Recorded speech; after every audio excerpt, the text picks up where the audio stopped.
Hey there, everybody. Welcome back. We just finished our Why We Fight series just a few days ago. So we're going to go do some stuff, some kind of different things that built into the Why We Fight series. And the first thing we're going to look at is Lend-Lease.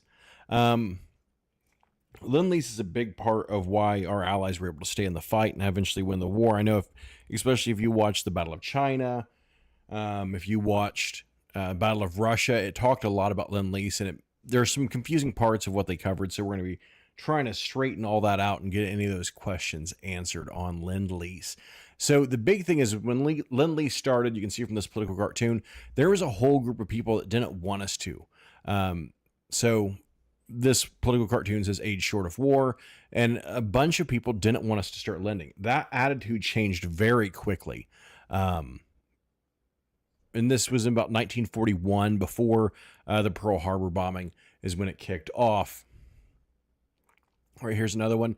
The Germans pretty much saying, hey, you're going to be setting off dynamite if you keep doing the Lend-Lease and helping out our allies, especially when we weren't providing support to Germany and we were actively kind of blockading Japan. Total Lend-Lease aid, and this was as of 1943. It went up higher than that as the war went on, but you can see right there kind of some breakdowns of some of this, what we were shipping out, what we were getting out to people. And then America dropping all of its weapons, it's increasing its factories. And this in the background showing the Statue of Liberty is supposed to be showing the light of freedom kind of stretching out over the ocean as we were involved in this Lend-Lease. I don't think it's the confusing America gave massive amounts of war materials to the Allies and the Soviets, and they only had to pay it back after the war was over. That's exactly right. That's kind of the whole purpose of what Lend-Lease was. FDR was one of the big ones pushing it. President declares Congress that war must not stop shipments. FDR's kind of idea was to go through and make sure that people had, our future allies had the supplies they needed. And then the Neutrality Act. The Neutrality Act had to go away for Lend-Lease to pass. And without it, we wouldn't be able to do it. It shows right here the Neutrality Act holding back aid that would win the war. Lend-Lease bill passed by the Senate. So on this one, if you look at the headline, it's about what we're talking about, Lend-Lease. But then if you also look, you can see first heavy night raid in weeks leaves trails of casualties in London. So this was happening at the same time. And you got to think, the other thing leading into this was there was a whole new form of radio going into people's homes, talking about the devastation happening with China, with the UK, with the Soviet Union. It was a really big thing. Is it true that America stopped sending food to the USSR immediately after Germany surrendered? Because that seems kind of cruel, because their country wasn't. So partially true. There was still some food that went there after the war. It was the moment that USSR started blockading and not pulling back. That's when we saw the U.S. cut off aid. So as soon as the war was over, we had some conferences still with them. We were still providing food. We were still providing other things until we eventually broke up how Germany was going to be divided. And we realized that the USSR was not going to pull back to its original border. It was going to pretty much make puppet states.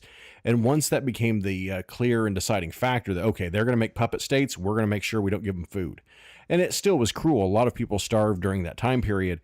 But it was kind of their idea is maybe we could force the USSR back into its original borders and stop them trying to completely meddle in Eastern Europe.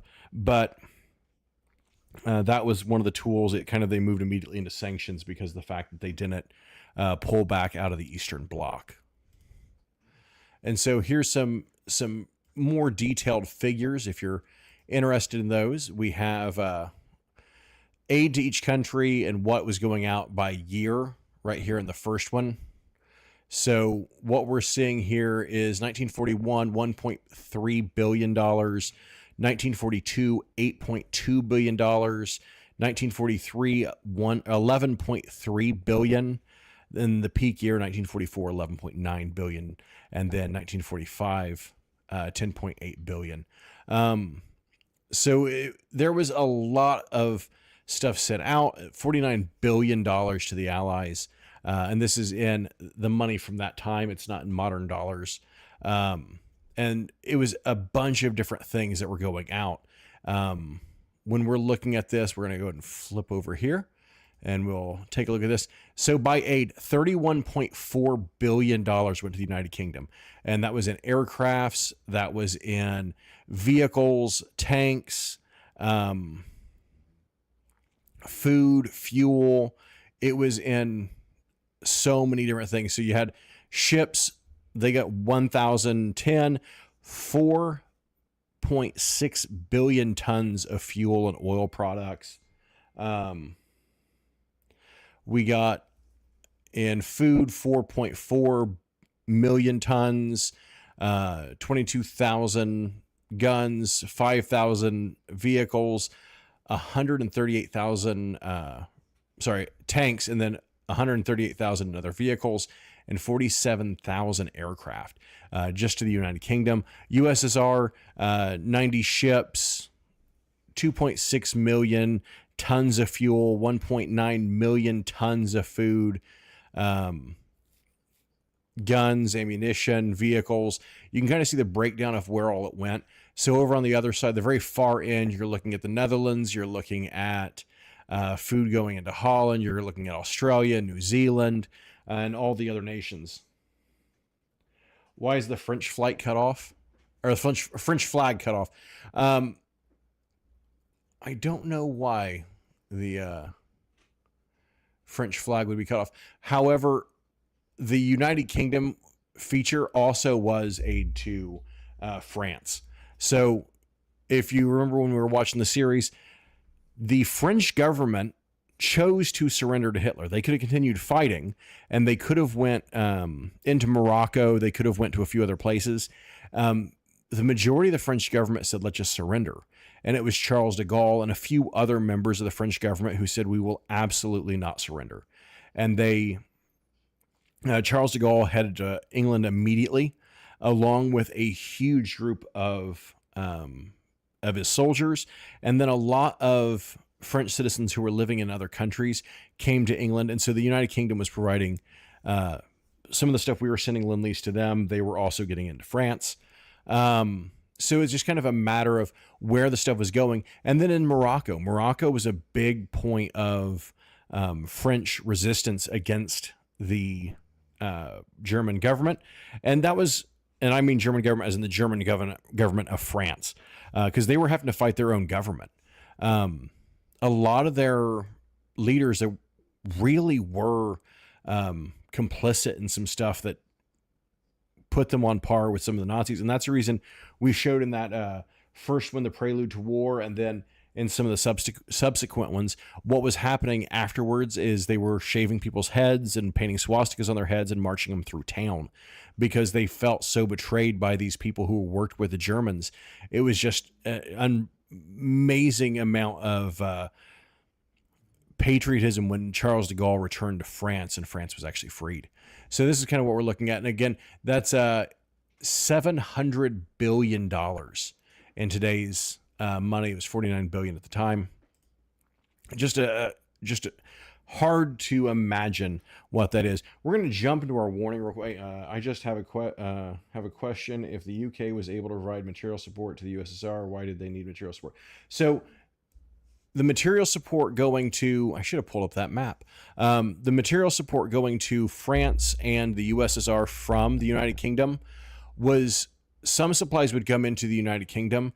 And then if you remember, Norway was taken. And so the ways to get aid in would send it through Egypt, which was British controlled, and getting them around that way and coming up through British territories. Because of when the Germans were pushing, if you remember that Battle of Russia, when the Germans were pushing in, there was no way that was really easy to get supplies in. And with Japan in the Pacific, we couldn't just take supplies across the Pacific Ocean and into the rear of Russia. Same thing with China. China's supplies came through India. It came through, and so some of them are put down as British supplies. It was that going up through the trails, going up through different areas that the Germans or the Japanese hadn't already taken. And so supplies weren't always necessarily cleanly delivered, like, oh, this was supposed to go to USSR, but it's going to the USSR by way of British colony, by the way of British territories, that kind of thing. It was a very fluid transport of stuff. It's something that you would not see in today's military very easily. I know just moving supplies from one command to another command can be quite a hassle. At this point in time, it was a very fluid. Okay, we're going to bring stuff in, and then they're just going to have to move through this other country's territories to get to where it needs to go at the end of the line. And so it was kind of a crazy thing to look at. We're going to jump over to our warning real quick.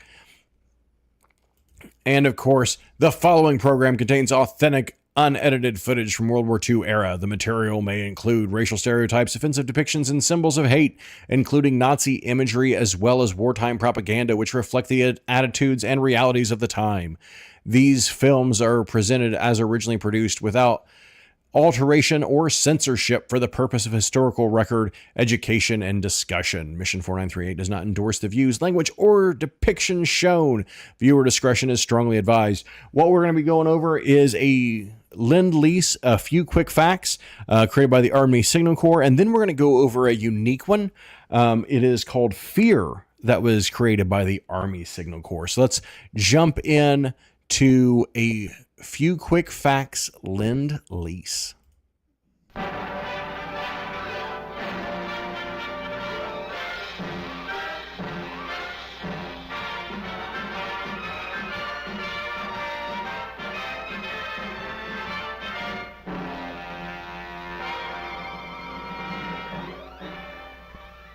Back a ways, back in 1941, this was our house with a little fence around it.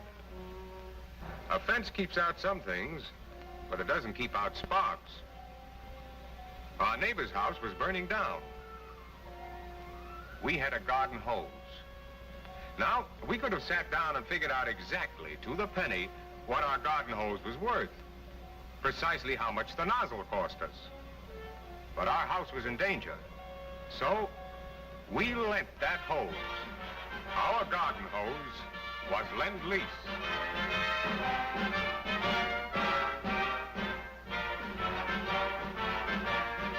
The first Lend-Lease helped Britain, Russia, China. And when the Axis ganged up on us, we were not alone. We had fighting allies. Together we formed the United Nations. And in our common cause, we shared what we had. We pooled our armies, our resources, our ships, everything. Lend-Lease began working both ways, give and take. Japs threatening our west coast. Japs threatening the canal. Britain rushed the AA guns and the barrage balloons we needed. Nazi submarines off our eastern seaports. Torpedoing, shelling, sinking. Britain sent us corvettes and trawlers. Hitler driving toward Moscow. American and British Lend-Lease planes and tanks helped stop him in his tracks. Rommel breaking through to Suez. American Lend-Lease helped plug the gap. Lend-Lease helped block the enemy while we gained time. So that's what the big thing is. So yes, some of the payment was delayed later, give and take. What did the USSR send to America? So the USSR didn't supply a whole lot back to the United States. There were some things that we did get from them, and it was some payments that we got back. But by and large, that we didn't get a ton back from them. But Lend-Lease wasn't designed to make money or even get our stuff back. It was designed to keep them in the fight. But a lot of it was USSR had destroyed all their factories. I think we covered it a little bit in the Battle of Russia. They provided raw materials. They provided things like that, timber. They actually had chromium, which was important for weapons manufacturing. We got some of that kind of stuff, but it wasn't designed to actually get even trade. Sometimes it was never required to be paid back. Sometimes it was required to be paid back much later, like we were talking about earlier. But a lot of what they did was they were giving battlefield information. They were giving intelligence. They never really repaid their debts. And then sometime during the Cold War, I think it was in like 60 something, we end up working a deal where they gave us some money and kind of gave us some other supplies that they had that, or it was in raw materials. It wasn't actually manufactured goods because we weren't going to take their manufactured goods at that point. But it was a lot of that kind of stuff, but it was never fully repaid. And we kind of forgave some of that debt to cool off the Cold War a little bit to keep it from going in there. Did the Japanese actually try to take the Panama Canal? I don't think the Japanese actually tried to take the Panama Canal. I think that was a little bit of propaganda there. So it bought us time. That's where we're hitting at here. We were actually started building our fleets in 1941 before the Pearl Harbor attack. And so it was buying us enough time to get out there and get our fleets out in the field. FDR knew we were going to go to war. There seems to be some more information today that we knew about the Pearl Harbor bombing way before it actually happened. So this was a huge debate in Japan. Were they going to attack Pearl Harbor, or were they going to go into Kamchatka and some areas of Russia and take those? And when they decided that they were going to attack Pearl Harbor, it seemed like we kind of already had a heads up. And so we were starting to move in that direction. During the height of the Cold War. So one of the things that people don't realize is like during the Cuban Missile Crisis, which was in the height of the Cold War, one of the things that happened is you had Nikita Khrushchev, who was really considered a hothead by Americans, who he really wasn't. He was Ukrainian. He wasn't from the Soviet Union. He wasn't a normal pick to take over. I think he took over after Brezhnev. He was kind of seen as a joke and a comedian. And so he sat down with people from the United States consulates and had JFK sit down with people from the Soviet consulates. And he came up with the agreement of, hey, you take your missiles out of Turkey and we'll take our missiles out of Cuba. And so things like that were happening behind the scenes in the height of the Cold War, and kind of making these negotiations and these things because nobody wanted to go to full war. Both sides were really hoping the other side wouldn't push the button. And so during the Cold War, especially in the 60s, there were those kind of meetings and those kind of unique set downs. There was a set down in, I'm starting to think it was Kansas. It was somewhere in the United States. We brought over Soviet leaders and they were obsessed with the show. Was it Gunsmoke? And they had the actors from Gunsmoke there serving hot dogs. And they had a great time. Chuck Connors, whichever show Chuck Connors was in, if anybody happens to remember what show Chuck Connors was in, he was also a basketball player at one point in time. He was kind of an all-American person. But the Soviet leadership was obsessed with Chuck Connors. And so they would bring people like that in to kind of cool tensions off of, hey, let's just have a great time meeting a celebrity, which is such a weird thing to have as diplomacy. To build ships. Time to build factories. Time to build our fighting forces. Time. So we'll pause there again. Again, remember, there was a pre-war draft going on. So we were building up and training our people. The riflemen, that's right, the riflemen.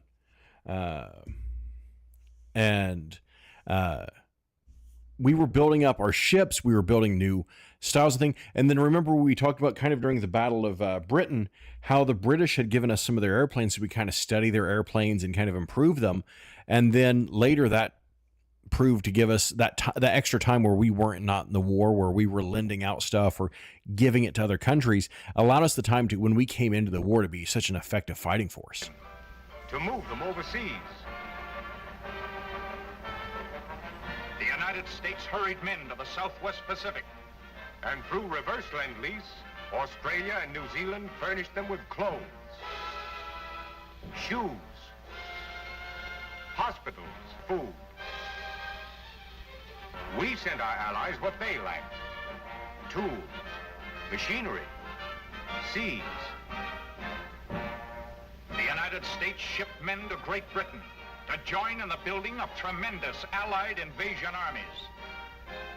Britain furnished us with airfields, hospitals, bombs, Spitfires. We sent every weapon we could. And that's where we're talking about that. We got the Spitfires from the British, and we kind of reverse engineered those and made more effective planes.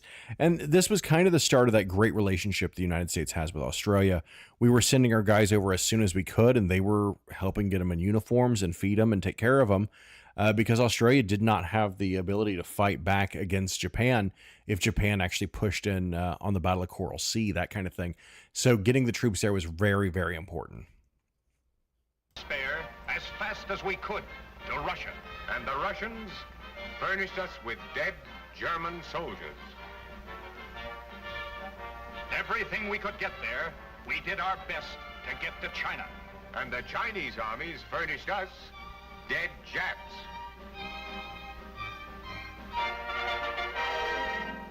Lend-Lease in action. Give and take. So FDR did as much as he constitutionally was allowed to do before America joined the war.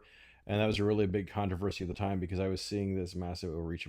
It was considered and he went, some would say he went a little further than the Constitution allowed. FDR was pretty, he was tugging at every single aspect of the Constitution at points, preparing us before we went into war. We talked a little bit about some of the, was it Shipman, who wanted to push us even further.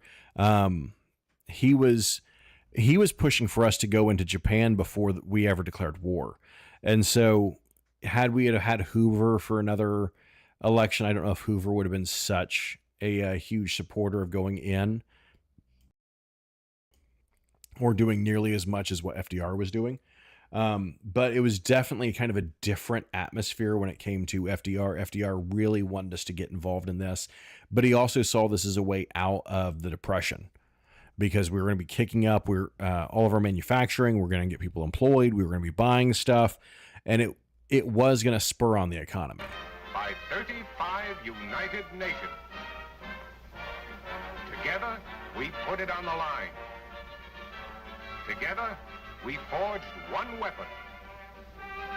Who made the parts, how much the parts cost, isn't the point.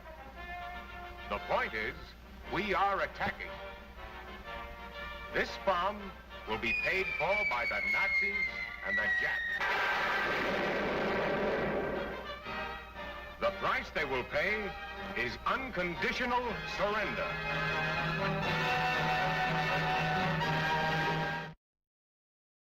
So right there, you kind of see the first analogy is a great one, because had we not gotten involved, it would have been a huge challenge. And I don't know if the Soviet Union would be able to stand as long as it would. China definitely wasn't. China was being shoved back so far. They were in that multi-front war with Japan, and then they had the Maoists, and they had all the other warlords and things fighting in there. Had we not been delivering supplies, there's no way they could have stayed forever. And then Britain was, their food rationing was so severe. Had we not gotten involved and sent oil and things like that, we would have seen a lot more deaths. And I don't know if Germany could have really done a land invasion into Great Britain, but it could have come really close had Lend-Lease not been there to push us over the edge and try to keep fighting for sending them supplies. And then us getting involved in the war afterwards, after we'd already been supplying people with stuff, made it even more impressive. And it really was kind of an interesting time period where everyone saw who the major enemy was, and we were all going to work together. And then immediately after the war, things started falling completely apart on all those fronts. And again, that's the reason we saw Mao kind of distance himself even further from the West, because he saw that, look, if you allow foreigners in your country, they can attack while they're in your country. And that's because that's what the Japanese did to them. And so that's kind of what we're looking at with all of that. The next one is kind of unique, and it's unique in a different sense. Again, it's a training film for service members. It's called A Few Quick Facts on Fear. This was shown in boot camp for the United States Army. And the reason it's different is that it doesn't actually talk about the war at all. Everything else that we've seen, they're talking about the war or how to stay healthy while deployed. They realize that sometimes service members may not know how to deal with certain things, and one of those is fear.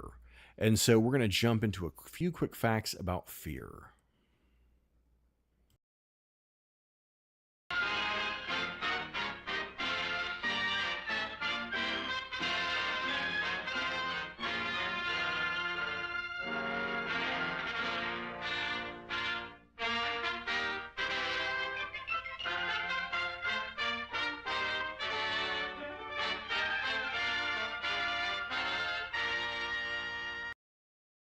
So you're asking if you're going to see any of the propaganda ones that were made by Disney.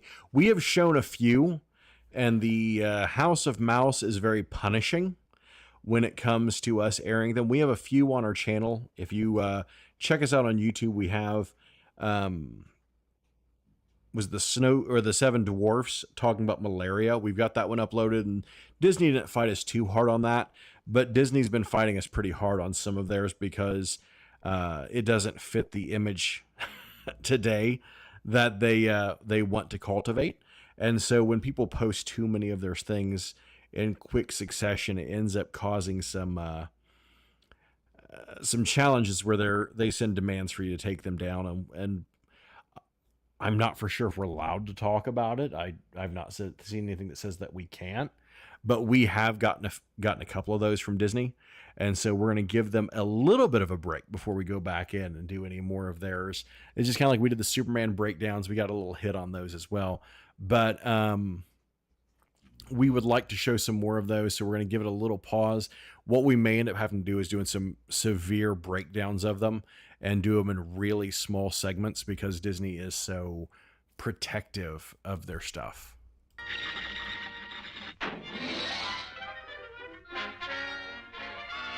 If we are to believe the storybooks, those were the good old days when men really were brave. Then the world was inhabited by a fearless breed of men, men afraid of absolutely nothing. That's right. Absolutely nothing. Absolutely nothing? Absolute.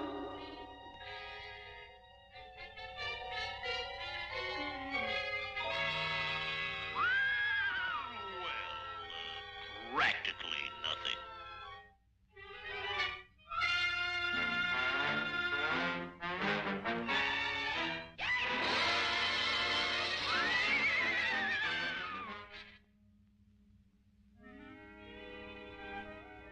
Yes, ever since the world began, men have been scared.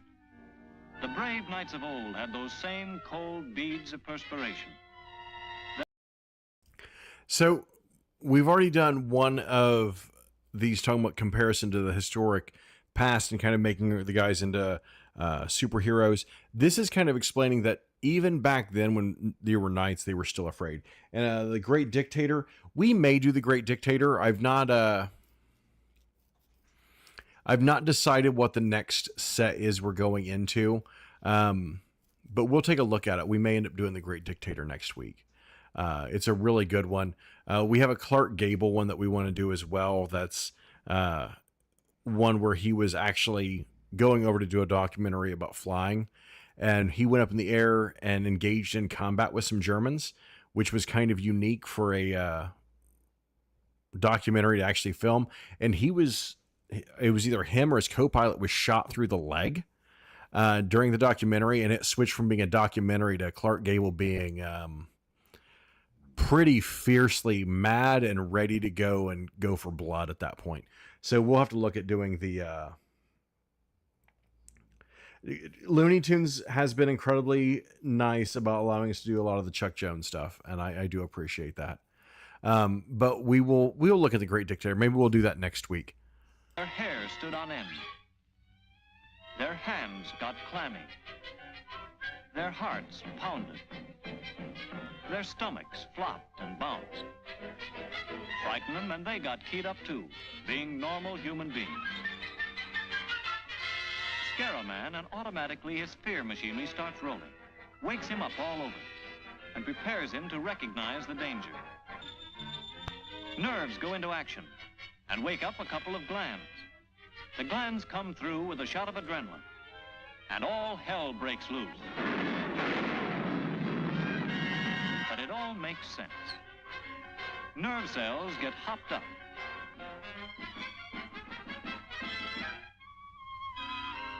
You see more clearly.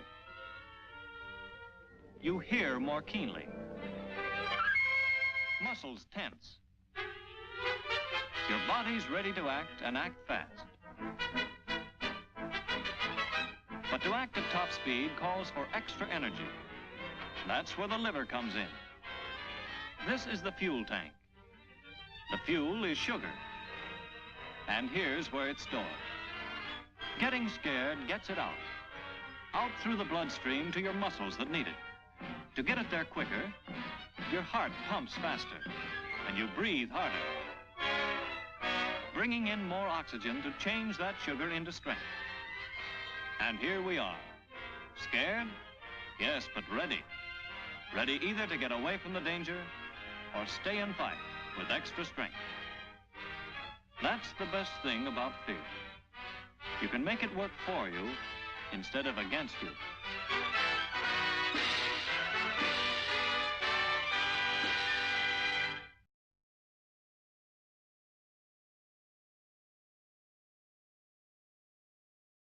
So there we have it. The about fear, it kind of breaks down what fear actually is, and is explaining that yes, you're going to go into dangerous situations and you're going to feel fear, but you can make it work for you instead of just against you.